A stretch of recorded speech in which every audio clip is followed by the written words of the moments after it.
Hello. नमस्कार दोस्तों। RMS institute के ऑनलाइन एजुकेशन प्लेटफॉर्म में आपका एक बार फिर से स्वागत है। आज हम पढ़ने वाले हैं DEd second year IDD specialisation paper number 1, जिसको अपन पेपर नंबर 7 बोल सकते हैं। 6 फर्स्ट ईयर के, इसके बाद में 7वां पेपर या सेकेंड ईयर के लिए paper number first. Paper number first की 2.3 यूनिट के बारे में आज हम पढ़ने वाले हैं।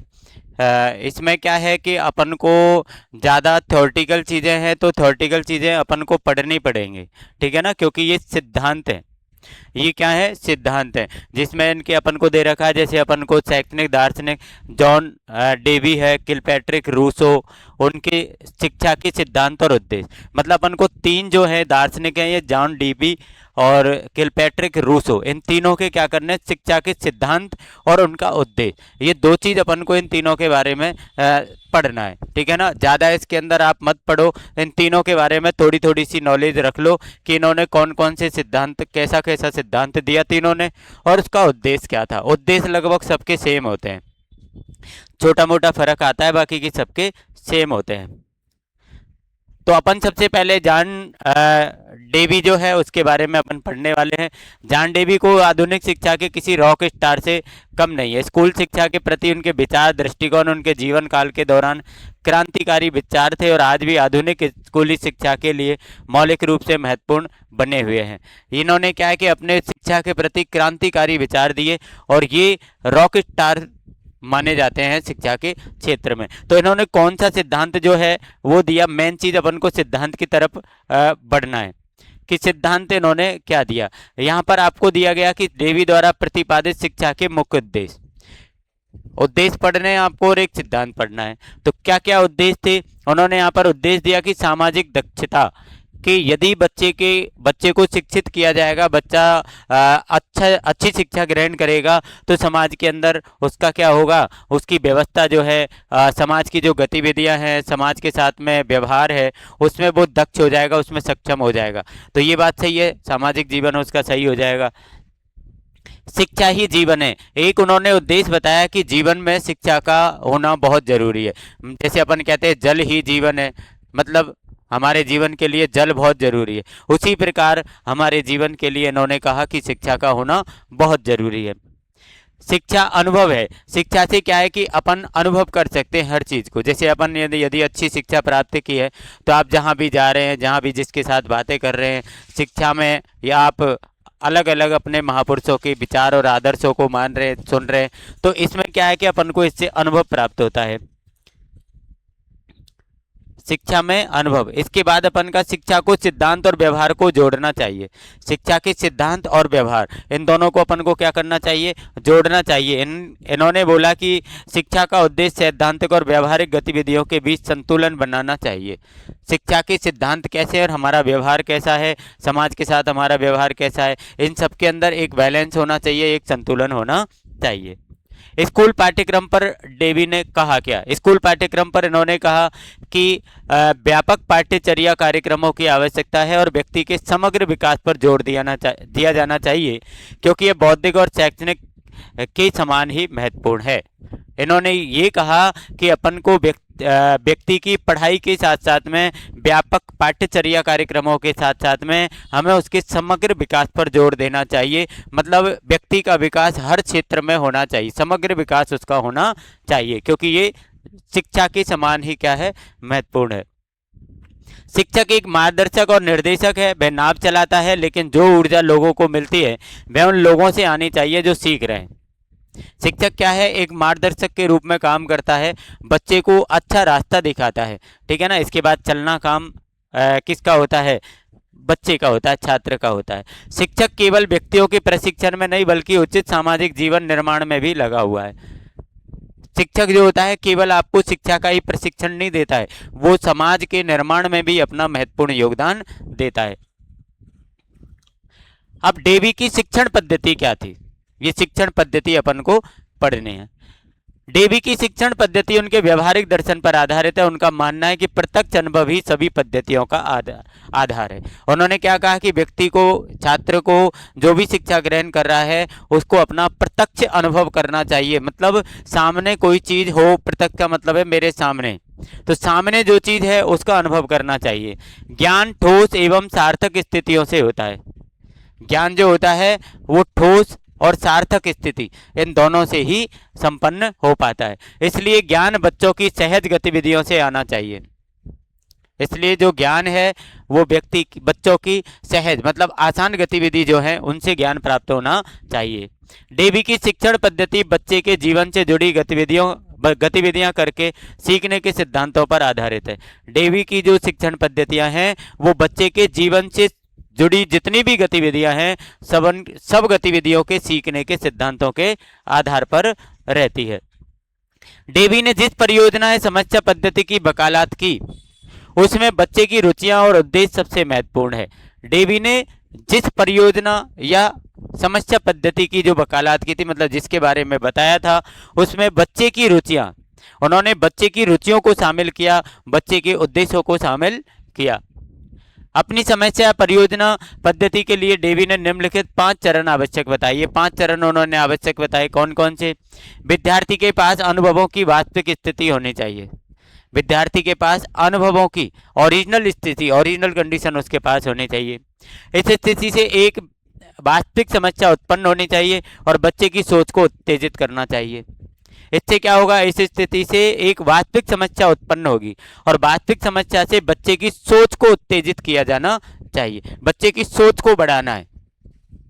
एक बच्चे को समस्याओं से निपटने के लिए आवश्यक जानकारी प्राप्त करनी चाहिए, अवलोकन करना चाहिए। बच्चे की जितनी भी समस्याएं हैं उन समस्याओं से निपटने के लिए उसको आवश्यक जानकारी प्राप्त करनी चाहिए कि कौन कौन सी समस्याएं उसके जीवन में हैं और उनको समस्याओं का क्या समाधान है। सुझाया गया समाधान उसके मन में आना चाहिए और जो समाधान आपने बताया है वो उसके मन में आना चाहिए, मतलब उसको समझ में आ जाना चाहिए। उसे अपने विचारों को प्रयोग द्वारा परखने का अवसर मिलना चाहिए और उसके जैसे भी विचार हैं उनको प्रयोग से परखने का अवसर उनको मिलना चाहिए। उसको प्रयोग करके अपन इस बारे में बताएंगे। शैक्षिक विचार और व्यवहार में डेवी का क्या योगदान रहा? शैक्षिक विचार और व्यवहार, इनमें डेवी का क्या योगदान था? क्या योगदान था? तो पहला योगदान था प्रयोगात्मक पद्धति के तर्क के साथ मिलकर डेवी का शिक्षा का सामाजिक सिद्धांत आधुनिक शिक्षा पद्धतियों के विकास में बहुत प्रभावशाली रहा। इनका शिक्षा का जो सामाजिक सिद्धांत था वो हमारी आधुनिक मतलब फिलहाल में जो चल रही है हमारी शिक्षा की पद्धतियाँ, उन पद्धतियों के विकास में इसका महत्वपूर्ण प्रभाव था। सबसे बड़ा परिवर्तन बच्चे के खर्च के मूल्य की पहचान में हुआ। सबसे बड़ा परिवर्तन किसमें हुआ? बच्चे के खर्च के मूल्य की पहचान में, कि खर्च का जो मूल्य है वो बच्चा कैसे पहचाने। बच्चे को अब भारी जानकारी थोपने के लिए एक निष्क्रिय विषय नहीं माना जाता, बल्कि उसे सक्रिय जीवित प्राणी माना जाता है जिनकी रुचियों को सामाजिक रूप से महत्वपूर्ण अनुभव में भागीदारी से प्रेरित किया जाना है। बच्चे की जो रुचि है उनको सामाजिक रूप दिया जाता है इसके अंदर, तो इसलिए ये क्या है? महत्वपूर्ण है बच्चे के लिए। डेवी उन महत्वपूर्ण नेताओं में से एक रहे हैं जिन्होंने शिक्षा की प्रक्रियाओं में अधिक मानवीय स्पर्श लाने का प्रयास किया। इन्होंने क्या? शिक्षा को मानवीय स्पर्श में लाने का प्रयास किया है। मानवीय स्पर्श का मतलब मनुष्य इससे हमेशा जुड़ा रहे। यदि बच्चे को सामाजिक प्रक्रिया के विकास में योगदानकर्ता बनना है तो उसके तत्कालिक अनुभवों और वर्तमान अवसरों के महत्व को समझने के लिए स्कूल की व्याख्या करने में उनका एक शक्तिशाली प्रभाव रहा है। स्कूल की व्याख्या करने में उनका क्या है? एक शक्तिशाली प्रभाव भी रहा है।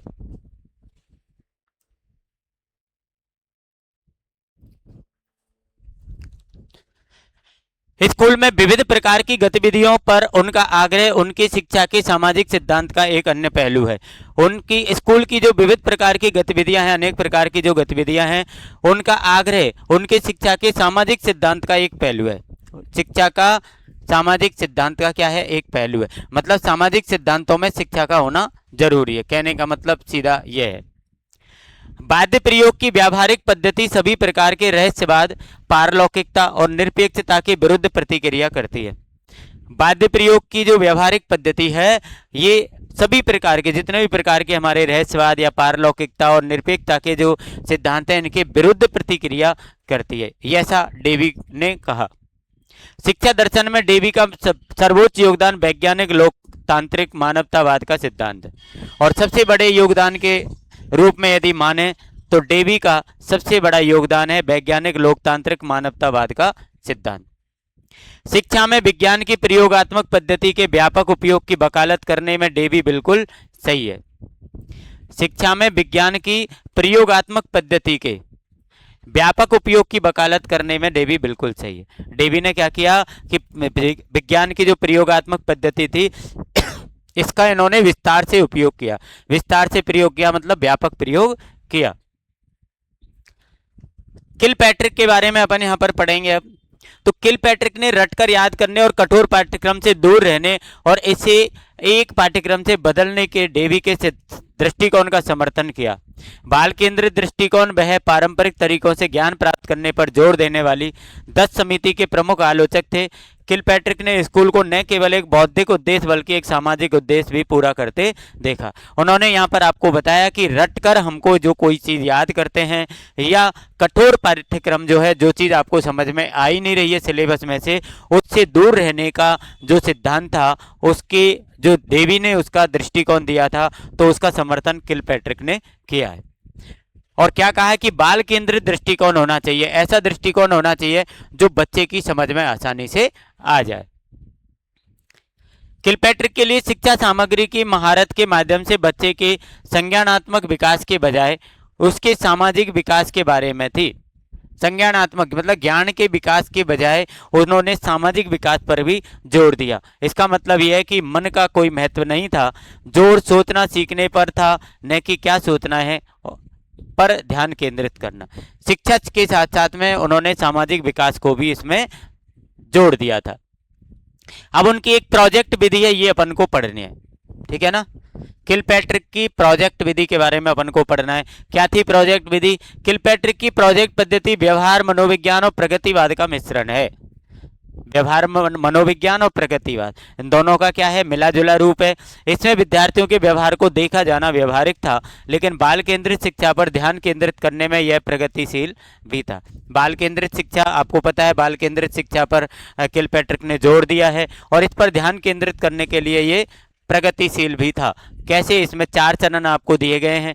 एक तो सबसे पहले अपन को शिक्षा का उद्देश्य बनाना है, इसके बाद में उसकी योजना बनानी है, इसके बाद में निष्पादित करना है मतलब उसको पूरा प्रोसेस करना है कि उसको पूरी जो भी आपने योजना बनाई है योजना के अनुसार उस कार्य को संपन्न करना है। इसके बाद न्यायाधीश मतलब आपको जज करना है, आपको मूल्यांकन करना है कि ये जो कार्य मैंने किया है ये सभी प्रकार से सफल रहा या नहीं रहा, कितना सफल रहा, ये अपन को देखना चाहिए।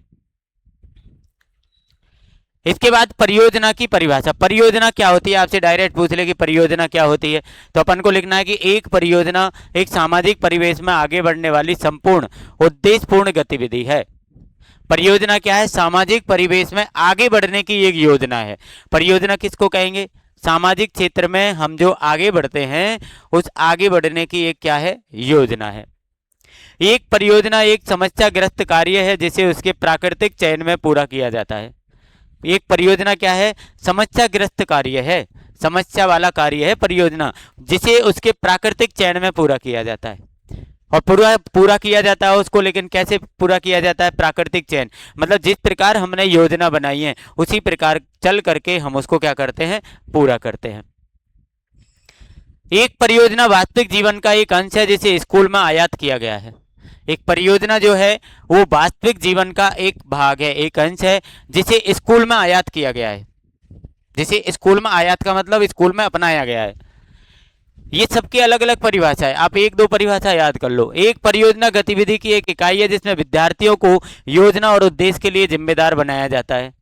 ये भी एक गतिविधि है जिसमें विद्यार्थी योजना बनाता है और उद्देश्यों के लिए उस योजना को जिम्मेदार बनाया जाता है। एक परियोजना एक शैक्षिक उपक्रम है जिसमें रचनात्मक प्रयास या विचार शामिल होते हैं और वस्तुनिष्ठ परिणाम सामने आते हैं। हमारी जो एक परियोजना है ये शैक्षिक उपक्रम है, खुद की इच्छा वाला, जिसमें रचनात्मक प्रयास या विचार शामिल होते हैं। जिसमें क्या होता है, रचनात्मक प्रयास और विचार, ये दोनों चीज शामिल होती हैं। वस्तुनिष्ठ परिणाम सामने आते हैं, और जब वो परियोजना या योजना कंप्लीट हो जाती है तो उसके परिणाम हमारे साथ में, हमारे पास में आते हैं।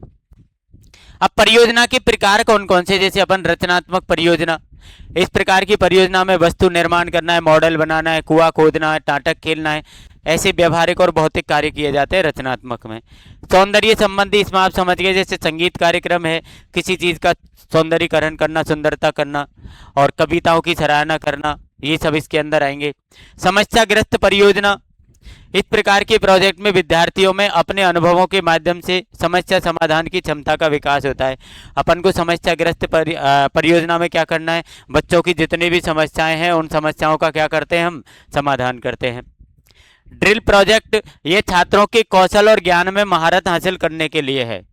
ये छात्रों के कौशल और ज्ञान, इन दोनों में क्या करता है, ये महारत हासिल करता है। महारत हासिल करने का मतलब क्या हो गया कि ये इसमें अपने मजबूती प्रदान करता है इस कार्य के अंदर। इससे विद्यार्थियों की कार्यकुशलता और क्षमता बढ़ती है।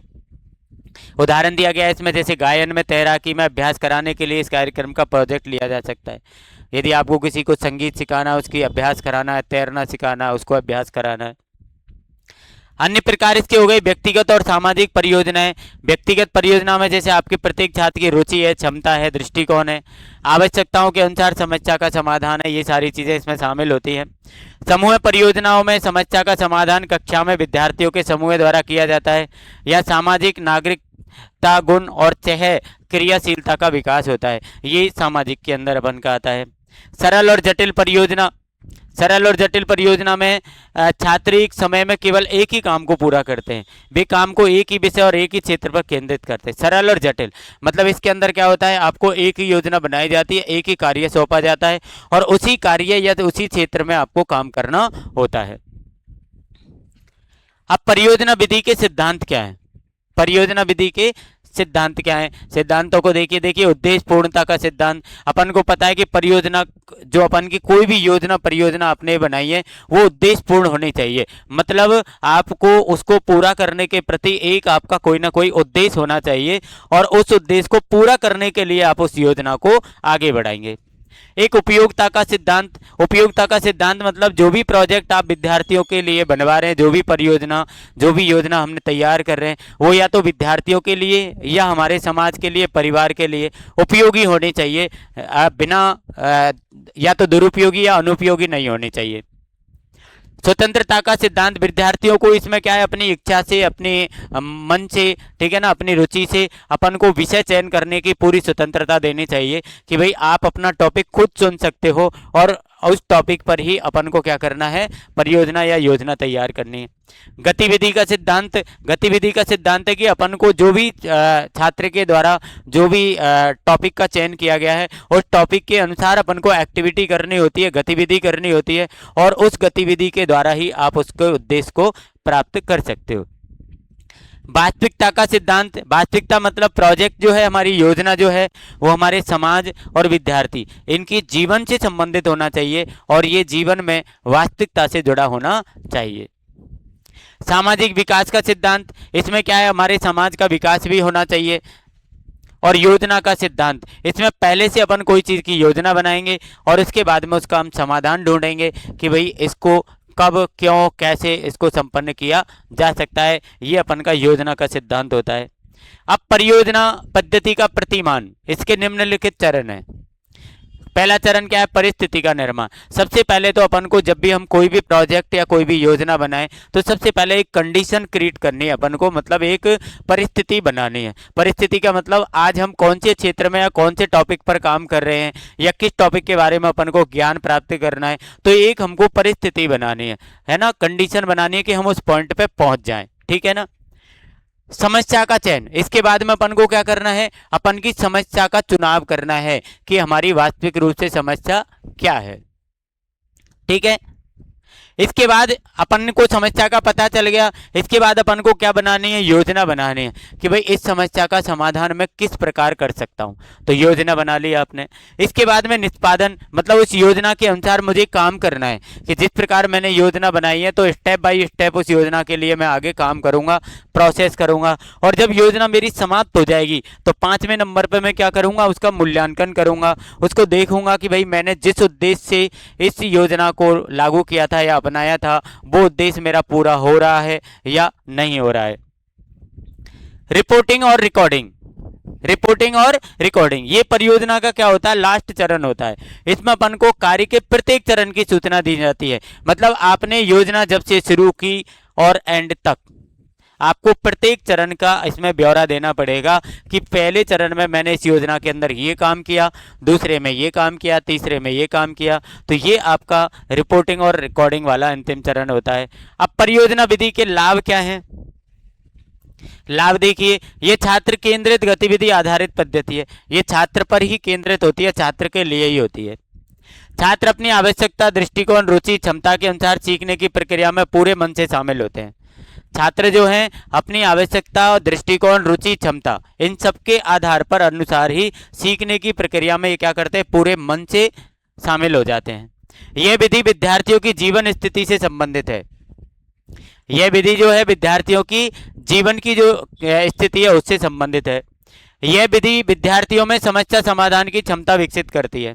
ये जो विधि है वो विद्यार्थियों की समस्या के समाधान के लिए क्या करती है, विद्यार्थी के अंदर क्षमता बढ़ाती है, क्षमता विकसित करती है। यह छात्रों को स्वतंत्र और आत्मविश्वासी बनाता है। ये छात्रों को क्या करता है, स्वतंत्र और आत्मविश्वासी बनाता है खुद को। यह छात्रों को वास्तविक कार्य अनुभव देता है। इससे विद्यार्थियों के हृदय में सामाजिक गुणों एवं तालमेल का विकास होता है और इससे छात्रों में जिम्मेदारी का एहसास विकसित होता है। ये इसके क्या है, लाभ है। लेकिन लाभ है तो हानि भी है। क्या है हानि कि एक समय लेने वाली विधि है। इसमें क्या समय लगता है, एक एक चरण पूरा करना पड़ता है।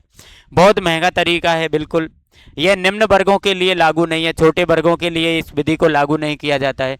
सभी विषय इस विधि से नहीं हो सकते, मतलब प्रत्येक विषय को आप इस विधि से नहीं कर सकते। यह सभी स्कूलों के लिए लागू नहीं है, सभी स्कूलों के लिए ये लागू नहीं हो सकती। इसे क्रियान्वित करने के लिए बहुत अधिक सामग्री की आवश्यकता होती है। इस विधि को जब आप क्रियान्वित करेंगे, इस विधि को आप फॉलो करेंगे तो इसमें क्या होता है, बहुत अधिक सामग्री की आवश्यकता होती है। अब अपन रूसो के बारे में पढ़ते हैं। यहाँ पर रूसो को एक क्रांतिकारी दार्शनिक के रूप में जाना जाता है जिन्होंने तत्कालीन सामाजिक और राजनीतिक व्यवस्था, पाखंड, कृत्रिमता, क्रूरता, सहसंबंध, निरंकुशता के खिलाफ लिखा था। उनके दर्शन के मुख्य नोट्स को प्रकृतिवाद कहा जाता है। इसमें प्राकृतिक राज्य, प्राकृतिक मनुष्य और प्राकृतिक सभ्यता की उनकी अवधारणाएं शामिल हैं। रूसो ने क्या किया, एक क्रांतिकारी दार्शनिक के रूप में इनको जाना जाता है और इन्होंने तत्कालीन सामाजिक और राजनीतिक व्यवस्था जो हमारी थी, पाखंड, कृत्रिमता, क्रूरता, सहसंबंध, निरंकुशता, इन सबके खिलाफ वो गए। इन सबके खिलाफ उन्होंने लिखा। इतनी चीज अपन को ध्यान रखनी है कि रूसो जो थे वो उन सबके खिलाफ थे और उन्होंने दर्शन में क्या किया था, मुख्य नोट्स को प्रकृतिवाद कहा जाता है। इसमें प्राकृतिक राज्य बताया उन्होंने, प्राकृतिक मनुष्य और प्राकृतिक सभ्यता, इनकी अवधारणाओं को उन्होंने लागू किया। ये अपन को ध्यान रखना है। इसके बाद रूसो की प्रकृति के मूल तत्व क्या थे। रूसो की प्रकृति के मूल सिद्धांतों को शिक्षा का सर्वोत्तम साधन मानते हुए बताया है। जैसे पहला इसमें समाज से अलगाव, बच्चे को समाज से अलग किया जाना चाहिए और प्रकृति के नियमों के अनुसार उसका पालन पोषण करना चाहिए। इनका कहना था कि बच्चे को समाज से अलग कर दो और जिस प्रकार से प्राकृतिक जो हमारे तरीके हैं, प्रकृति के जो तरीके हैं, उन प्रकृति के नियमों को उस बच्चे को बताया जाए और उन्हीं से उनका जीवन चलाया जाए। बच्चे की जन्मजात प्रकृतियां, रूसो के शब्दों में आदिम भावनाओं, सहज निर्णय, प्राकृतिक प्रवृत्ति की जन्मजात प्रकृतियां समाज से प्राप्त अनुभव की तुलना में कार्रवाई के लिए अधिक विश्वसनीय आधार है। इस आधार पर शिक्षा का अर्थ है इनका सहज विकास, बच्चे की जन्मजात प्रवृत्तियां, मतलब बच्चा जब जन्म लेता है तो बच्चे की जैसी जन्मजात प्रवृत्ति होती है उसको उसी प्रकार से शिक्षा देनी चाहिए, ऐसा रूसो ने कहा। प्राकृतिक पर्यावरण से संपर्क, व्यक्ति को प्राकृतिक पर्यावरण यानी पहाड़ियों, पेड़ पौधों, पक्षियों, जानवरों, जंगलों, पत्थरों और भौतिक शक्तियों से संपर्क बनाने की अनुमति दें। हमारा जो प्राकृतिक पर्यावरण है इससे हमारा संपर्क होना चाहिए। रूसों ने ज्यादातर ध्यान जो दिया है वो प्रकृति पर दिया है, आप इतना दिमाग में बैठा लो। बस बच्चे को उन्होंने प्राकृतिक नियमों से जोड़ा, प्रकृति से जोड़ा, ये चीज अपन को ध्यान रखनी है। तो पर्यावरण से, प्राकृतिक पर्यावरण से बच्चे का संपर्क इन्होंने बनाया। अब शिक्षा की अवधारणा क्या है रूसों के अनुसार, ये 2 लाइन अपन को पढ़नी है कि शिक्षा के प्रति इनकी अवधारणा कैसी थी। रूसों के लिए शिक्षा का अर्थ केवल जानकारी प्रदान करना या ज्ञान का भंडार करना नहीं है। रूसों ने कहा कि आपने ज्ञान बहुत बढ़ा लिया, आपको बहुत ज्ञान हो गया, आपको बहुत सारी जानकारियां हैं, तो इसका मतलब शिक्षा नहीं है। उन्होंने क्या कहा, यह बाहर से अभिवृद्धि नहीं है, यह बच्चे की आंतरिक शक्तियों और क्षमताओं का विकास है, स्वभाव के अनुसार मनुष्य वस्तु है। उन्होंने कहा कि उस मनुष्य को, उस बच्चे को शिक्षा के साथ साथ में जब तक बाहर की चीजों का उनको ज्ञान नहीं है तब तक उसकी शिक्षा बेकार है। उन्होंने ऐसा कहा। इन्होंने क्या कहा, स्वभाव के अनुसार मनुष्य और वस्तुएं। प्रकृति से शिक्षा, आप प्रकृति से शिक्षा कैसे प्राप्त करें? प्रकृति की शिक्षा से उनका तात्पर्य बच्चे की प्राकृतिक प्रतिभाओं, क्षमताओं और क्षमताओं के अनुसार विकास से था। उन्होंने कहा कि इसमें हमारी बंदोबस्ती और क्षमताओं का सहज विकास शामिल है। मैं बच्चे की प्राकृतिक प्रवृत्तियों और रुचियों का, उन्होंने इसे सर्वोच्च प्राथमिकता दी। उन्होंने कहा यदि बच्चे को आपने किसी भी प्रकार की बुक दे दी पढ़ने के लिए, कोई सिलेबस दे दिया, तो बच्चा उसको पढ़ लेगा, लेकिन वो प्राकृतिक तरीके से उसके अंदर कोई समझ नहीं होगी। तो प्रकृति से उसको शिक्षा देनी चाहिए। और एक मनुष्य से शिक्षा, पुरुषों से शिक्षा द्वारा उन्होंने विकास में सामाजिक वातावरण के महत्व पर जोर दिया। यदि पुरुष बच्चे को शिक्षा दे रहा है तो उन्होंने कहा कि शिक्षा के साथ साथ में उस पुरुष को, मतलब उस शिक्षक को, बच्चे को समाज की सामाजिक शिक्षा भी देनी चाहिए। और चीजों से शिक्षा, चीजों से शिक्षा द्वारा उन्होंने भौतिक वातावरण को समझा, स्वयं अनुभव प्राप्त करने में मदद की। उन्होंने कहा कि बच्चे जो हैं वो किसी भी वस्तु या चीज़ों से भी शिक्षा ग्रहण करते हैं, इससे क्या होगा, उनको वास्तविक अनुभव होगा। मतलब किसी भी वस्तु को, किसी भी चीज़ को वो उसको देख करके उससे प्रत्यक्ष शिक्षा लेंगे तो वो बच्चे के लिए ज़्यादा लाभकारी होती है। अब शिक्षा के प्रकार उन्होंने बताए, कौन कौन से प्रकार बताए? एक नकारात्मक शिक्षा और एक सकारात्मक शिक्षा, 2 प्रकार बताए। चलिए, नकारात्मक शिक्षा क्या है? नकारात्मक शिक्षा में कहा कि रूसो चाहता था कि बच्चे को पहली शिक्षा नकारात्मक रूप में दी जाए। 5 से 12 वर्ष की आयु के दौरान बच्चे को नकारात्मक शिक्षा देनी चाहिए। रूसो का मत था, मैं नकारात्मक शिक्षा उसे कहता हूं जो उन अंगों को पूर्ण बनाती है जो ज्ञान के साधन है, और इस ज्ञान को सीधे देने से पहले जो इंद्रिय के उचित अभ्यास द्वारा कारण के लिए रास्ता तैयार करने का प्रयास करती है। नकारात्मक शिक्षा देनी चाहिए, मतलब जो 5 से 12 वर्ष के बच्चे जो हैं, अपन उनको सबसे पहले क्या है कि किताब पढ़ा देते हैं। तो रूसो का मानना था कि आप किताब उनको पीछे पढ़ाएं, पहले उनको नकारात्मक शिक्षा दें। यहाँ पर अपन को बताया कि उसकी इंद्रियों के उचित अभ्यास द्वारा कारण के लिए रास्ता तैयार करने का प्रयास करती। उसकी जो इंद्रियां, मतलब वो बच्चा जो है वो क्या चाहता है, बच्चे की रुचि को देखा जाए, उनकी इंद्रियों की रुचि को देखा जाए, और उसके साथ उनको नकारात्मक शिक्षा दी जाए पहले। इसके बाद सकारात्मक शिक्षा। रूसो का मानना था कि सकारात्मक शिक्षा वह है जो दिमाग को समय से पहले विकसित करती है और बच्चे को उन कर्तव्यों के बारे में सिखाती है जो मनुष्य के हैं। सकारात्मक शिक्षा क्या है? जो दिमाग को समय से पहले विकसित करती है। अपन क्या करते हैं, 3-3 साल के, 2-2, 3-3 साल के बच्चों को हम पढ़ना लिखना सिखा देते हैं, ABCD सिखा देते हैं, 1 2 3 4 सिखा देते हैं, NR वाला सिखा देते हैं। ये उसके दिमाग को विकसित करना है समय से पहले, ये सकारात्मक शिक्षा है।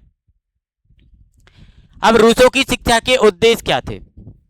रूसो जो था उसकी शिक्षा के क्या उद्देश्य थे? लक्ष्यहीन शिक्षा चप्पू विहीन नाव की तरह है जिसका कोई निश्चित गंतव्य नहीं है। उन्होंने क्या कहा कि लक्ष्य बना करके शिक्षा लेनी चाहिए। यदि आपने बिना लक्ष्य की शिक्षा की तरफ आप बढ़ रहे हैं तो आपकी जो शिक्षा है वो बेकार है, ऐसा उन्होंने कहा। तो इन्होंने कौन कौन से उद्देश्य दिए हैं यहाँ पर? सबसे पहला दिया उन्होंने अच्छी तरह से विनियमित स्वतंत्रता का विकास। मतलब आपके जो बचपन से ही बच्चे को 5 साल तक की शिक्षा का उद्देश्य जो है वो ये होना चाहिए कि हम उनकी क्षमता के अनुसार उसको शिक्षा दे सके। ये पहला उद्देश्य हो गया। बचपन की अवस्था में पर्याप्त शक्ति का विकास करना। उसके जो बचपन की अवस्था है उसमें यानी 5 से 12 वर्ष तक की शिक्षा का उद्देश्य बच्चे को अच्छी तरह से विनियमित स्वतंत्रता प्राप्त करने के लिए पर्याप्त रूप से विकसित करना है। बच्चे को क्या है, अपन शुरू से ही उसको पर्याप्त शक्ति का विकास करते चले। ऐसा नहीं ना तो ज़्यादा उसके अंदर अपन विकास करें और ना कम। पर्याप्त का मतलब जितना बच्चा सहन कर सकता है। पूर्व किशोर काल में बौद्धिक विकास लड़कपन में के चरण में यानी 12 से 15 साल का जो बच्चा है उसका उद्देश्य बच्चे की बुद्धि का विकास करना होना चाहिए। जब बच्चा 12 साल का हो गया और 12 के 15 के बीच में है तो हमको क्या करना चाहिए, बच्चे की बुद्धि के अंदर विकास होना चाहिए इस समय पर। किशोर अवस्था के दौरान भावनात्मक, नैतिक, धार्मिक विकास चौथे चरण में यानी 15 से 24 साल तक के बच्चे के अंदर अपन को क्या करना है, भावनात्मक, नैतिक और धार्मिक, बच्चे की भावनाएं जुड़ी होनी चाहिए, उसका नैतिक आचरण वगैरह जो अच्छा होना चाहिए और दूसरा उसका धार्मिक विकास भी होना चाहिए। हमारे धर्म के बारे में भी वो नॉलेज रखने वाला होना चाहिए। अब रूसो का पाठ्यक्रम क्या है, उन्होंने पाठ्यक्रम बनाया है इसमें अलग अलग। शैशव अवस्था में 5 वर्ष तक के बच्चे के लिए एक कमजोर शरीर एक कमजोर दिमाग बनाता है। सारी दृष्टा कमजोरी से आती है, उसके शरीर को निरंतर व्यायाम दें, इसे मजबूत और स्वस्थ बनाएं। शैशव अवस्था के इस चरण के दौरान बच्चे की उचित सुरक्षा की जानी चाहिए। मतलब आपको 5 वर्ष तक तो बच्चे की सुरक्षा करनी है, उसको मजबूत बनाना है, ठीक है ना, उसको कमजोर नहीं रहने देना। ये उसका क्या है, आपका पाठ्यक्रम है। बचपन की अवस्था के लिए 5 से 12 वर्ष तक का जब बच्चा है तो उसको बचपन तर्क की नींद और शिक्षक को इस नींद से उसे परेशान नहीं करना चाहिए। बचपन तर्क की नींद होती है मतलब वो बचपन में रहता है तो उस बचपन को शिक्षक को भी उसे बचपन में परेशान नहीं करना चाहिए, मतलब उस पर ज्यादा भार नहीं देना चाहिए। सी हो गया लड़कपन चरण के लिए 12 से 15 साल का जब वो हो गया तो उसको भौतिक विज्ञान, भाषाएं, गणित, शारीरिक कार्य, व्यापार, सामाजिक संबंध, संगीत, ड्राइंग, इस चरण में पाठ्यक्रम का गठन करेंगे। मतलब अब आपको 12 से 15 साल का जब बच्चा हो गया तो अब अपन को सभी विषयों से संबंधित छोटा छोटा पाठ्यक्रम तैयार करना चाहिए और उस बच्चे को कंप्लीट कराना चाहिए। किशोर अवस्था में 15 से 20 तक, इस अवस्था में नैतिक और धार्मिक शिक्षा पर विशेष जोर देना चाहिए। मतलब इस बच्चे को उस समय धार्मिक, हमारी संस्कृति, हमारी सांस्कृतिक विशेषताएं, ठीक है ना, या अपन की नैतिक शिक्षा, किस प्रकार उसको समाज के साथ व्यवहार करना है, किस प्रकार उसको समाज के अंदर रहना है, किस प्रकार से उसको आचरण करना है, ये सारी चीज उसको सिखाई जाने चाहिए। अब आती है रूसो की शिक्षण विधियां। रूसो की शिक्षण विधि कौन कौन सी है? पहली विधि है करके सीखना। रूसो कहते हैं कि जब भी आप कर सकते हैं करके सीखें, मतलब कोई भी काम करना हो आप उसको करो, आप उसको जब करेंगे तो अपने आप सीख जाएंगे। ये इनकी पहली विधि थी, करके सीखना। एक प्रत्यक्ष अनुभव, ये कहते हैं कि जो पुस्तकों से अपन ज्ञान प्राप्त करते हैं, पढ़ाई करते हैं, जैसे आज में यदि आपको ये नोट्स आपके पास है और इसमें से आपने रट्टा मार लिया तो आज रटोगे कल भूल जाओगे।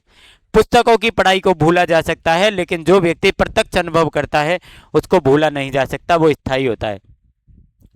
व्यक्तिगत निर्देश की विधि, अपन पर्सनल उसको निर्देश दें। रूसो ने जोर देकर कहा कि शिक्षक को बच्चे के व्यक्तिगत अंतर को ठीक से पहचानना चाहिए।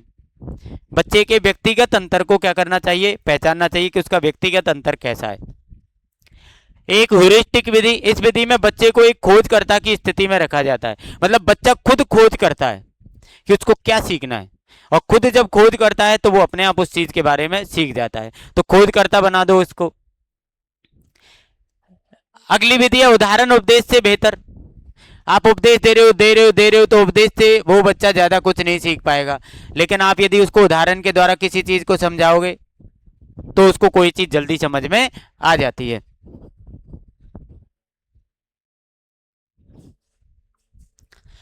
सामाजिक भागीदारी, किशोर अवस्था की अवधि के दौरान बच्चे को वास्तव में स्थानों का दौरा करने और समुदाय के सदस्यों के साथ व्यवहारिक रूप से संपर्क स्थापित करने से सामाजिक संबंधों के बारे में ज्ञान प्राप्त होता है। जब आप बच्चा जो है वो सामाजिक भागीदारी लेगा, मतलब समाज के कार्यों में वो जाएगा आएगा, समाज के साथ बैठेगा, तो उसको अपने आप इसका ज्ञान प्राप्त होता है। रूसो की अनुशासन की अवधारणा क्या थी? कोई थोपा हुआ अनुशासन नहीं। मतलब रूसो ने कहा कि आप किसी भी बच्चे के ऊपर अनुशासन को थोपो नहीं, उसको समझाओ, उसको बताओ, थोपना नहीं है। कोई सजा नहीं, विद्यार्थी को कोई सजा नहीं देनी चाहिए। प्राकृतिक परिणामों द्वारा अनुशासन, मतलब अपन को प्रकृति के परिणाम बताने बच्चे के सामने और परिणामों के द्वारा आपको अनुशासन में बच्चे को रखना है। शिक्षक की क्या भूमिका होगी इसमें? सुविधा प्रदाता के रूप में शिक्षक जो होता है वो आपको पता है कि बच्चे को सुविधाएं प्रदान करता है। तो सुविधा प्रदाता के रूप में शिक्षक की भूमिका होती है। एक तो एक अवसर प्रदाता, अवसर देता है। शिक्षक जो होता है जो प्रत्येक बच्चे को सीखने का अवसर देता है, प्रत्येक बच्चे को बोलने का अवसर देता है और प्रत्येक बच्चे को समस्या का समाधान करने का अवसर देता है। तो ये अवसर भी उसको प्राप्त होता है। एक दमन रक्षक, शिक्षक जो है सभी बच्चों को दमन, मानसिक द्वंद्व और मानसिक विचारों से बचाना चाहिए। मानसिक कोई गलत विचार बच्चे के अंदर आ जाए, वो टेंशन में आ जाए, वो डिप्रेशन में आ जाए, तो उसको उससे बचाना चाहिए शिक्षक को। भारत की समकालीन शिक्षा में रूसों के शैक्षिक दर्शन की प्रासंगिकता, मतलब इस समय क्या प्रासंगिकता है शिक्षा के उद्देश्य में? प्रासंगिकता संतुलित एवं सामंजस्य विकास, मतलब रूसों ने ये कहा कि बच्चे का संतुलित और सामंजस्य विकास होना चाहिए। संतुलित मतलब हर चीज के अंदर बैलेंस होना चाहिए, बच्चा हर चीज को समानता से सीखना चाहिए। एक सामंजस्य होना चाहिए, सारी चीजें आपस में कनेक्ट होनी चाहिए। दूसरा उन्होंने दिया अच्छी तरह से विनियमित स्वतंत्रता, बच्चे को स्वतंत्रता आपको देनी चाहिए। बच्चे को ये नहीं कि आपने बिल्कुल नियंत्रण में, कंट्रोल में कर लिया, उसको अंकुश कर दिया उसके ऊपर, तो स्वतंत्रता उसको देनी चाहिए। स्थिर मन के लिए स्वस्थ स्वास्थ्य, और यदि बच्चे को अपन को बढ़िया ढंग से उसकी पढ़ाई करवानी है, मन को उसको शांत रखना है, अच्छा रखना है, तो उसके स्वास्थ्य को सही रखना बहुत जरूरी है। नैतिक एवं धार्मिक विकास, बच्चे का हमें नैतिक आचरणों से संबंधित और धर्म से संबंधित विकास करना है। दूसरी है इसमें पाठ्यचर्या की प्रासंगिकता, जैसे कोई निश्चित पाठ्यक्रम नहीं, अपन को कोई विशेष निश्चित पाठ्यक्रम डिसाइड नहीं करना है बच्चे के लिए। इंद्रियों का व्यायाम और शारीरिक अंगों का विकास, अपन को शारीरिक अंगों का विकास करने के लिए, इंद्रियों को अच्छी तरीके से कार्य करने के लिए क्या करना चाहिए? व्यायाम के लिए बच्चों को प्रेरित करना चाहिए। रूसों के पाठ्यक्रम में 12 से 15 वर्ष आयु के शिक्षार्थियों के लिए भौतिक विज्ञान, भाषा, गणित, मैनुअल कार्य, सामाजिक संबंध और संगीत, नाटक शामिल है। रूसों ने कहा कि 12 से 15 साल का जब बच्चा हो जाए तो उसको छोटा छोटा पाठ्यक्रम जो है उसके शिक्षा में शामिल करना चाहिए। और रूसों द्वारा किशोर अवस्था में, जब वो बड़ा हो जाए, किशोर अवस्था में 15 साल से ऊपर हो जाए, तो उसको नैतिक और धार्मिक शिक्षा दी जानी चाहिए। तीसरा पॉइंट है शिक्षण के तरीकों में प्रासंगिकता, शिक्षण के तरीके। भारत की समकालीन शिक्षा में करके सीखने की बहुत प्रासंगिकता है। रूसों ने कहा कि बच्चे को करके सिखाओ, बच्चे से कहो कि आप ये काम करो, जब उस बच्चा उस कार्य को करेगा तो करके सीख लेगा। ये पहले अपन के आ चुके हैं, जो पहले अपन ने ऊपर देखे हैं वही है। रूसों के अनुसार व्यक्तिकृत शिक्षण शिक्षण की एक अन्य विधि है। व्यक्तिकृत मतलब व्यक्तिगत शिक्षण जो है वो शिक्षण की अलग विधि है। व्यक्तिगत मतलब जैसे मैं अपनी शिक्षा खुद, सेल्फ जिसको अपन बोलते हैं। रूसो शिक्षण के अनुमानी तरीकों की वकालत करता है। अनुमानी तरीके जिसमें अपन अनुमान लगा लगा कर और शिक्षा के प्रति बढ़ रहे हैं, तो ये अनुमानी तरीके की वकालत करता है। उदाहरण उपदेश से बेहतर है, ये भी उन्होंने बताया कि आप किसी की शिक्षा के प्रति किसी बच्चे को कोई उपदेश दे रहे हैं, उपदेश के बजाय तो उसको आप उदाहरण समझाइए, उदाहरणों से उसको जल्दी समझ में आ जाता है।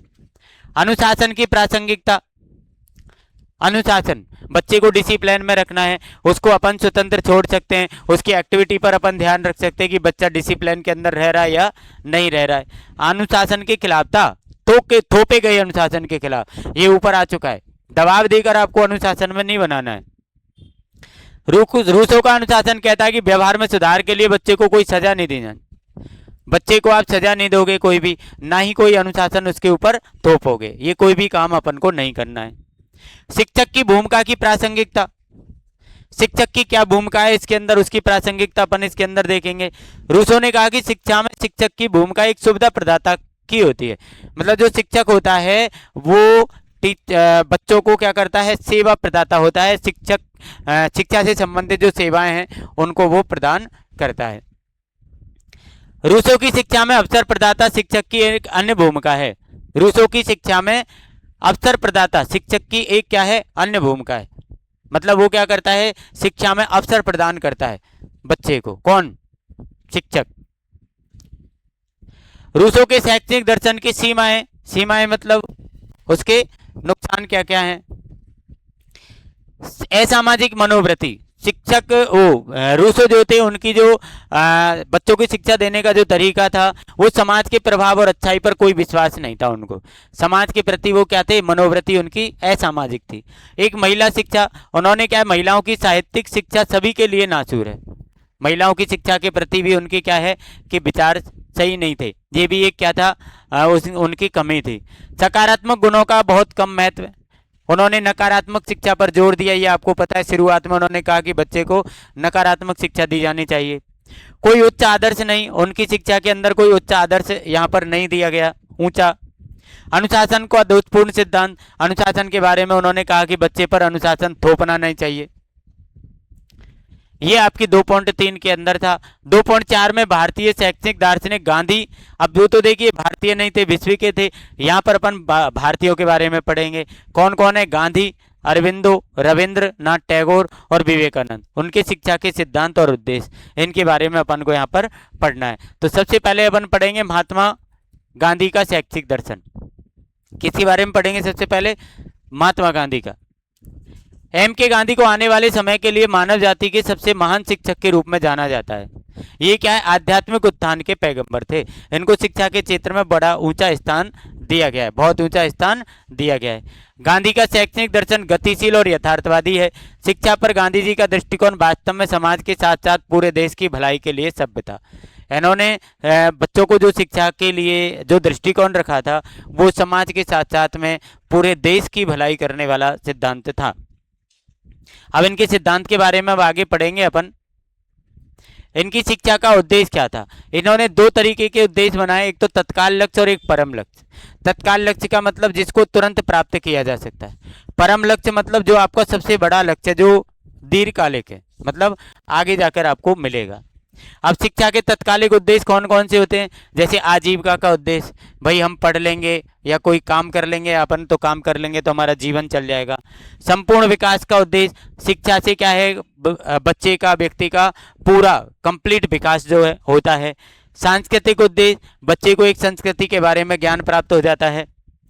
नैतिक उद्देश्य, बच्चे के चरित्र निर्माण और नैतिक आचरणों में ये क्या होता है, शिक्षा का महत्वपूर्ण उद्देश्य होता है। मुक्ति का उद्देश्य, शिक्षा क्या है, उद्देश्य मुक्ति को, व्यक्ति को मुक्ति दिलाता है। शिक्षा का उद्देश्य व्यक्ति को क्या करता है, स्वतंत्र करता है, मुक्ति दिलाता है। अब अंतिम उद्देश्य क्या है? जैसे आत्मबोध, अपन को क्या है कि पूरी शिक्षा लेने के बाद में अपन को आत्मबोध हो जाएगा, मतलब खुद के बारे में हम जानकारी प्राप्त कर लेंगे, खुद की। व्यक्तिगत और सामाजिक उद्देश्य के बीच पूर्ण समन्वय, आपने जो सेल्फ, आपके क्या उद्देश्य थे, सामाजिक क्या उद्देश्य थे, इन दोनों के बीच में सामंजस्य भी इसके अंदर होता है। गांधी जी के शैक्षणिक दर्शन के सिद्धांत, सिद्धांत क्या है? साक्षरता शिक्षा नहीं है।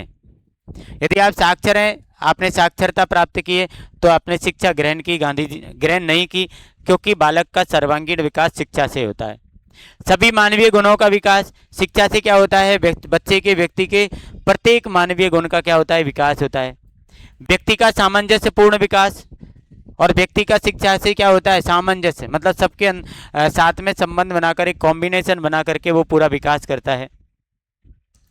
सभी संकायों का विकास, वो क्या है कि अपने समुदाय में अपने सभी लोगों के साथ मिलकर के और अपना विकास करता है, सभी का विकास करता है। शिक्षा की शुरुआत के रूप में लाभकारी हस्तकला, वो शिक्षा की जो शुरुआत करेगा तो उसमें कुछ हस्तकला सीख लेता है। जैसे आपने देखा होगा बच्चों को कागज से, मिट्टी से, लकड़ियों से कुछ बनाना हम सिखा देते हैं। शिक्षा वास्तविक जीवन से संबंधित है। शिक्षा क्या है? हमारा यथार्थ का परिचय कराती है, या हमारे वास्तविक जीवन से परिचय कराती है। कौन? शिक्षा। आत्मनिर्भर शिक्षा, शिक्षा क्या है? आत्मनिर्भर बनाती है आपको। आत्मनिर्भर का मतलब आप अपने ऊपर सेल्फ डिपेंड हो सकें। सक्रिय शिक्षा, एक बच्चे को अपनी शिक्षा सक्रिय रूप से प्राप्त करनी चाहिए। शिक्षा क्या है? सक्रिय रूप से प्राप्त करने वाली होती है। अपन के अरविंदो का शैक्षणिक दर्शन क्या है? अरविंदो जो है 1872 से 1950 ने अपने दर्शन को दिव्य जीवन में प्रतिपादित किया। वे अपने दर्शन को उपनिषदों के मूल वेदांत पर आधारित करते हैं। अरविंदो ने क्या किया था? दर्शन को, अपने सिद्धांतों को उपनिषदों के मूल वेदांत पर निर्भर कर दिया। ये लाइन आपको ध्यान रखनी है। इसका क्या तात्पर्य है कि वो ईश्वर, मनुष्य, संसार का स्वस्थ एकीकरण, त्याग, भोग, आत्मा की स्वतंत्रता और प्रकृति की क्रिया अस्तित्व और बनना, एक और अनेक, विद्या और अविद्या, ज्ञान और कार्य आदि, और जन्म और मुक्ति है। इन सब के बारे में ज्ञान प्राप्त करना अरविंदो की शिक्षा थी।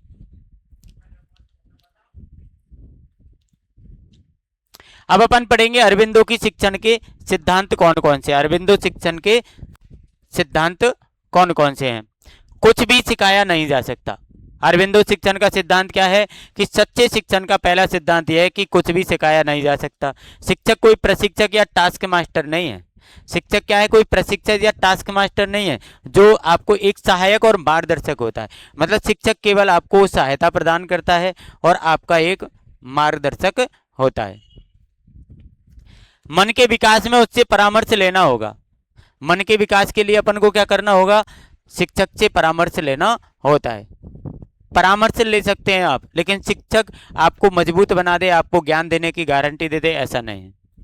ज्ञात से अज्ञात की ओर कार्य करना, जो चीज आपको आती है, जो ज्ञान आपके अंदर है और जो नहीं है, तो जो ज्ञान आपको है उसको जो ज्ञान नहीं है उसके साथ ये जोड़ने का काम करता है। रविन्द्रनाथ टैगोर का शैक्षिक दर्शन।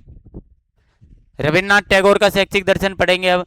महान कवि टैगोर को गुरुदेव के नाम से जाना जाता है। बचपन से ही उनमें एक महान व्यक्तित्व के सभी लक्षण प्रकट हो गए थे। इस दर्शन में प्रगतिवाद, मानववाद, मानवतावाद, अंतर्राष्ट्रीयवाद और आदर्शवाद के 4 मौलिक दर्शनों का योग है। इन्होंने क्या 4 मौलिक दर्शन बताए और चारों मौलिक दर्शनों को जोड़ करके शिक्षा के सिद्धांतों को इन्होंने बनाए हैं। अब देखिए इनकी शिक्षा के सिद्धांत क्या क्या हैं। यहां पर इन्होंने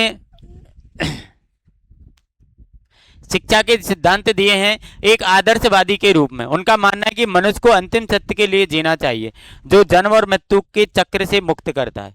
उन्होंने क्या कहा कि मनुष्य को उसके लिए जीना चाहिए जब तक उसका अंत, मतलब जन्म और मृत्यु से जब तक वो मुक्त नहीं हो जाए। एक आदर्शवादी के, एक अध्यात्मवादी के रूप में उनका मानना था कि प्रत्येक व्यक्ति को आध्यात्मिक पूर्णता प्राप्त करने का प्रयास करना चाहिए। प्रत्येक व्यक्ति को अपनी आध्यात्मिक पूर्णता प्राप्त करने का प्रयास करना चाहिए। एक मानवतावादी के रूप में मानव जाति को मौलिक एकता में विश्वास रखते हुए मानव भाईचारे का प्रचार किया। उन्होंने कहा कि सभी व्यक्तियों को भाईचारे की तरह, आराम से भाई भाई की तरह रहना चाहिए। एक प्रकृतिवादी के रूप में भी उन्होंने कहा कि प्रकृति को एक महान शिक्षक मानते हैं, मतलब हम प्रकृति से बहुत सारी चीजें सीखते हैं। और टैगोर का अंतर्राष्ट्रीयवाद, वे विश्व एकता के प्रबल भविष्यवक्ता थे। उन्होंने कहा कि हम देश ही देश की नहीं, हम विश्व की एकता पर भी हमको बल देना चाहिए। अब टैगोर के शिक्षण शैक्षिक दर्शन के 3 प्रमुख सिद्धांत यहाँ पर आपको दिए गए हैं। कितने सिद्धांत दिए गए हैं? 3। कौन कौन से? स्वतंत्रता, प्रकृति और मनुष्य के साथ सक्रिय संचार, और रचनात्मकता और आत्म अभिव्यक्ति। ये तीनों पॉइंट आपको याद कर लेना है। इसके बाद उनके प्रतिपादित शैक्षिक उद्देश्य। शिक्षा का उद्देश्य बच्चे का शारीरिक विकास करना होना चाहिए। टैगोर का मानना था कि स्वस्थ शरीर में स्वस्थ दिमाग रहता है। टैगोर का मानना था कि सबसे पहले बच्चे के स्वास्थ्य का ध्यान रखो। यदि बच्चा स्वस्थ होगा तो वो अच्छी शिक्षा ग्रहण करेगा। शिक्षा को बच्चे को स्वतंत्र प्रयासों और विचारों की आलोचनात्मक परीक्षा के माध्यम से ज्ञान प्राप्त करने में सक्षम बनाना चाहिए। शिक्षा को बच्चे को स्वतंत्र प्रयास और विचार, आलोचनात्मक परीक्षा के माध्यम से ज्ञान प्राप्त करने में बनाना चाहिए, सक्षम बनाना चाहिए। शिक्षा से बच्चों में नैतिक और आध्यात्मिक मूल्यों का विकास होता है। ये सारी चीजें हम ऊपर पढ़ते हुए आ रहे हैं, लगभग सारी चीजें एक दूसरे से मिलती होती है। शिक्षा का मुख्य उद्देश्य बच्चे की सभी छिपी हुई क्षमताओं को बाहर निकालना है। यदि आप बच्चे के अंदर बहुत सारी क्षमताएं हैं लेकिन जब तक उसको शिक्षा नहीं मिलेगी तब तक उसका कुछ भी नहीं हो सकता।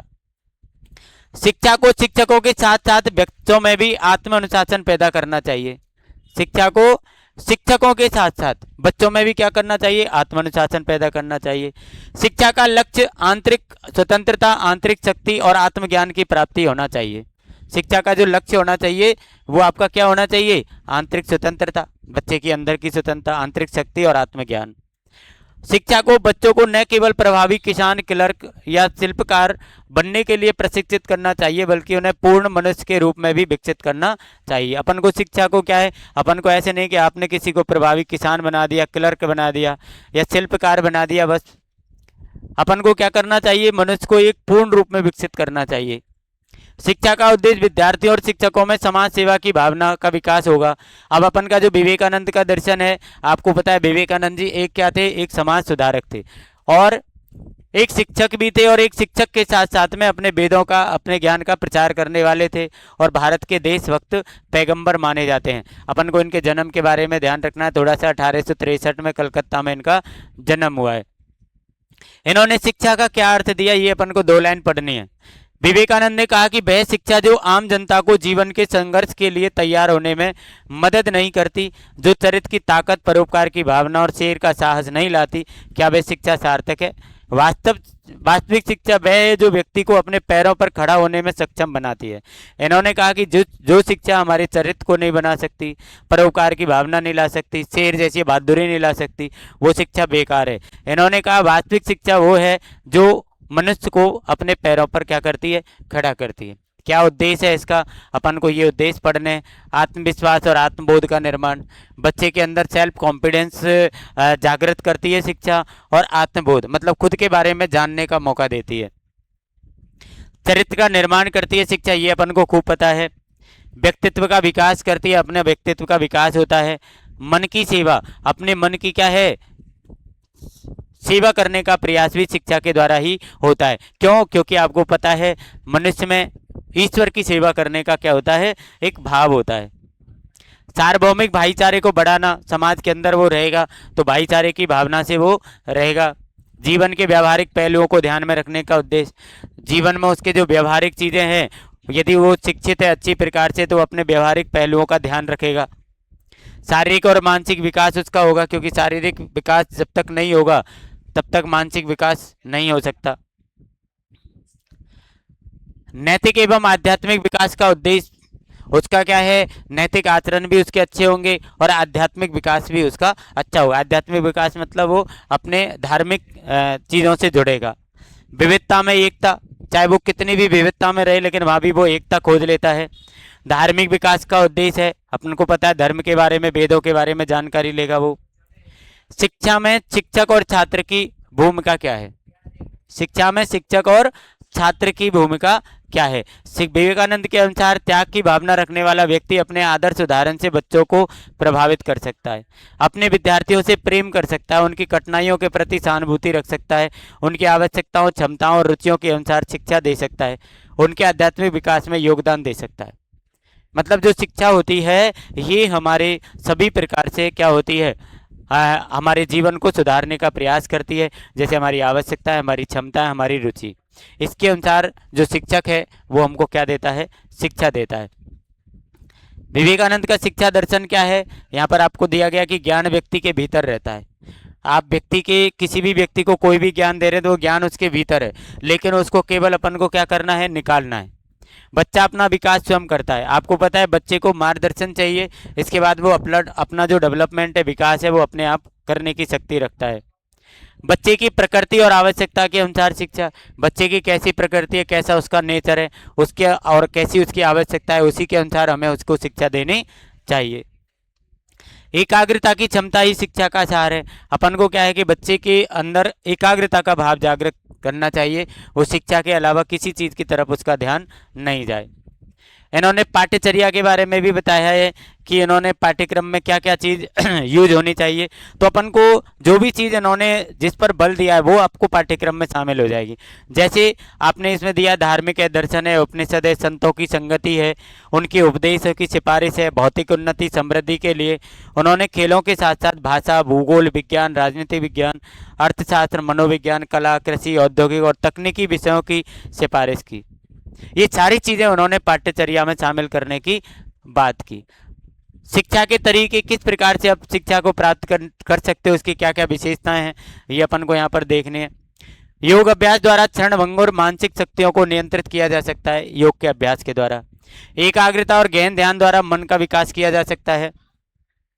व्याख्यान, चर्चा, आत्मानुभव और रचनात्मक गतिविधियों के माध्यम से अपन ज्ञान प्राप्त कर सकते हैं।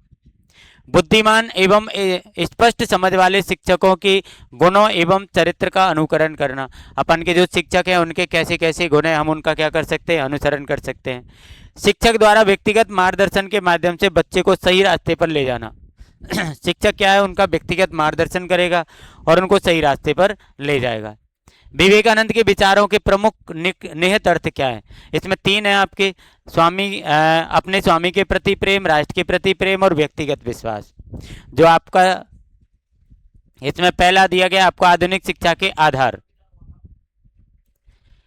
शिक्षा में योग का महत्व, ये अपन को योग यदि आप करेंगे तो बच्चा जो है उसका शारीरिक विकास होगा, उसकी एकाग्रता और ध्यान देने की जो शक्ति है उसमें वृद्धि होगी। ज्ञान का प्रसारण, आपको ज्ञान जो है, जैसे अभी आपको शिक्षक के द्वारा जो ज्ञान प्राप्त होता है उसका प्रचार प्रसार अपन को ज़्यादा से ज़्यादा करना चाहिए। और गतिविधि के माध्यम से सीखना, आपको कोई भी चीज़ सीखने एक्टिविटी करके आपको सीखना चाहिए। भारत में नारीत्व का आदर्श, उन्होंने नारियों की के सम्मान के लिए उन्होंने इसके अंदर बल दिया है। आधुनिक शिक्षा में स्वामी विवेकानंद के विचारों की प्रासंगिकता, जैसे मूल्य परक शिक्षा। आपको पता है कि जो शिक्षा है वो मूल्य परक होनी चाहिए। मूल्य परक का मतलब क्या हो गया? मूल्य परक का मतलब हो गया कि जो आप शिक्षा दे रहे हैं वो शिक्षा जीवन के अंदर ऐसे ऐसे मूल्य सिखाने वाली होनी चाहिए, ऐसे आदर्श सिखाने वाली होनी चाहिए जो उसके जीवन में काम आए। शांति शिक्षा, बच्चा जो है उसको अपन शांति का महत्व बताएंगे कि वो अपने स्वभाव को एक शांत स्वभाव की तरह रहे। पर्यावरण से संबंधित शिक्षा अपन को देनी है, प्रकृति की। नागरिकता शिक्षा, अपन को नागरिकों के बारे में बताना है कि समाज के निर्माण में हमारा बहुत महत्व होता है, मतलब एक नागरिक का बहुत महत्व होता है, उसको हमारे समाज का, हमारे लोकतांत्रिक आदर्शों का सबका पालन करना चाहिए। इसके बाद अपन के जो 2.5 है इसमें शिक्षक और शिक्षार्थी, शिक्षक के प्राचीन आदर्श, आधुनिक शिक्षा में शिक्षक, एक शिक्षक की भूमिकाएं, कार्य और लक्षण। इसमें अपन को एक शिक्षक की भूमिकाओं से मतलब सारा कुछ होता है। इसके अंदर कुछ मूल पॉइंट होंगे तो मैं आपको इसमें बता दूंगा। जैसे प्राचीन शिक्षा है, इसमें अपन को दो तरीके की पहले होती थी, वैदिक और बौद्ध। वैदिक प्रणाली के दौरान भाषा का माध्यम संस्कृत था और बौद्ध प्रणाली में भाषा का माध्यम पाली था। मतलब दो तरह की शिक्षा प्राचीन शिक्षा थी। वैदिक प्रणाली के अंदर जो होती थी संस्कृत भाषा थी और बौद्धिक प्रणाली में भाषा कैसी थी? पाली भाषा होती थी। ये अपन को इसके बारे में थोड़ा सा पढ़ लेना है। इसमें अपन को सीखने के कुछ तरीके भी यहाँ पर बताए गए हैं। जैसे उस समय शिक्षक अपने छात्रों पर विशेष ध्यान देते थे, उन्हें उनके ज्ञान और कौशल स्तर के अनुसार पढ़ाते थे। आपको पता है पहले जो शिक्षा दी जाती थी उसमें बच्चे को उसके ज्ञान और कौशल के अनुसार उनको पढ़ाया जाता था। उस समय किताब नहीं होती थी, आपको पता है सभी चीज़ों से सीख कर देख कर शिक्षा ग्रहण की जाती थी। छात्र अपने शिक्षकों द्वारा सिखाई गई अवधारणाओं को गहराई से समझते थे। जो भी शिक्षक उनको जो भी चीज़ सिखाते थे उसको वो गहराई से समझते थे। श्रवण चिंतन और एकाग्र चिंतन सीखने के तरीकों की खोज के इनके क्या नई तरीके थे। शिक्षकों ने छात्रों को पढ़ाने के लिए कहानी कहने के तरीकों का इस्तेमाल किया। पहले कहानियों के द्वारा बच्चे को शिक्षा दी जाती थी। छात्र शिक्षकों द्वारा पढ़ाए गए विषयों के बारे में प्रश्न पूछते थे और इन विषयों पर चर्चा की जाती थी और फिर छात्रों को उत्तर दिया जाता था। पहले जो शिक्षक हैं उन पढ़ाए गए विषयों के बारे में प्रश्न पूछते थे और इसके बाद में उन विषयों पर चर्चा की जाती थी। इसके बाद में बच्चों से प्रश्न पूछे जाते थे। नियमित अंतराल पर आयोजित सेमिनारों और वाद विवादों के माध्यम से विद्यार्थियों को भरपूर ज्ञान प्राप्त हुआ था। इसके लाभ क्या हैं? ये लाभ अपन को जो है पढ़ लेने। ये प्रणाली छात्रों के सर्वांगीण विकास पर केंद्रित है, पूरा विकास इससे होता है। व्यवहारिक ज्ञान पर ये अधिक बल देती है। छात्र सिर्फ रैंक लाने में पहले शामिल नहीं थे, उनको क्या होता था, मुख्य फोकस उनका ज्ञान पर होता था। जंगलों में बनाई गई जो छात्रों को एक सुखद अध्ययन वातावरण प्रदान करती थी। कक्षाएं कहाँ चलती थी? गुरुकुल में चलती थी, जंगलों में चलती थी। छात्रों पर पढ़ाई से संबंधित कोई दबाव नहीं होता था। पाठ्यक्रम निर्माण में हस्तक्षेप नहीं करती थी कोई भी सरकार, अपने तरीके से गुरुकुलों में पाठ्यक्रम तैयार किया जाता था। नुकसान क्या है इसका? गुरुकुलों में स्त्रियों को प्रवेश नहीं दिया जाता था, मतलब स्त्रियों को शिक्षा नहीं दी जाती थी। एक जातिगत भेदभाव था क्योंकि केवल क्षत्रियों को ही प्रवेश दिया जाता था, एकलव्य को गुरुकुल में प्रवेश नहीं दिया जाता था। जातिगत भेदभाव भी था, पहले बड़े जो राजा महाराजाओं के पुत्र थे, क्षत्रिय जो थे, उनको ही पहले पढ़ाया जाता था। ये आपकी आधुनिक शिक्षा है। आधुनिक शिक्षा में क्या है, शुरुआत हमारे ब्रिटिश साम्राज्य के बाद की ये शिक्षा है, जब हमारे यहाँ पर अंग्रेज आए थे। इसके उद्देश्य वगैरह जो है अपन यहाँ पर पढ़ेंगे। जैसे सीखने के तरीके, ज़्यादातर जो बच्चे हैं यूट्यूब, कॉर्सेरा और उडेमी जैसे ऑनलाइन प्लेटफॉर्म के माध्यम से अपनी पढ़ाई करते हैं। आधुनिक शिक्षा में छात्र ऑनलाइन सीखते समय शिक्षक द्वारा दिए गए नोट्स को साथ साथ देखते हैं। कक्षा समय के दौरान चर्चाएं और वाद विवाद आदि के माध्यम से शंकाओं का समाधान भी किया जाता है। विद्यार्थियों को व्यवहारिक ज्ञान जांचने के लिए सेमेस्टर प्रणाली है जिसमें लिखित एग्जाम वगैरह होती हैं। क्या लाभ है इसके? टेक्नोलॉजी का इस्तेमाल करता है बच्चा, उससे अच्छी तरीके से सीख लेता है। रोजगार बढ़ाने के लिए भी ये जो प्रणाली है वो अच्छी है। अच्छे बुनियादी ढांचे और पर्यावरण के साथ शीर्ष श्रेणी के विश्वविद्यालय और कॉलेज। अच्छा बुनियादी ढांचा है इसलिए अच्छे अच्छे कॉलेज और विश्वविद्यालय बन गए। नुकसान क्या है इसका? शिक्षा प्रबंधन और पाठ्यक्रम में सरकार का हस्तक्षेप हो गया। गवर्नमेंट जो है वो खुद हस्तक्षेप करती है किसके अंदर? शिक्षा और प्रबंधन के अंदर और पाठ्यक्रम के अंदर। सरकारी स्कूल कॉलेजों में गुणवत्तापूर्ण शिक्षा के साथ साथ माहौल का अभाव है, वातावरण सही नहीं मिलता है। निजी संस्थानों के स्कूल कॉलेजों की फीस में बढ़ोतरी है, ज़्यादा फीस लेते हैं। व्यवहारिक ज्ञान और अभिन्यास का अभाव है।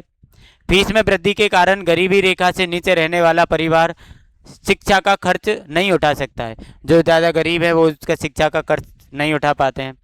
ग्रामीण क्षेत्रों में रहने वाले छात्रों की कनेक्टिविटी का अभाव। जो ग्रामीण क्षेत्रों में रहते हैं तो उनको कनेक्टिविटी नहीं मिल पाती है।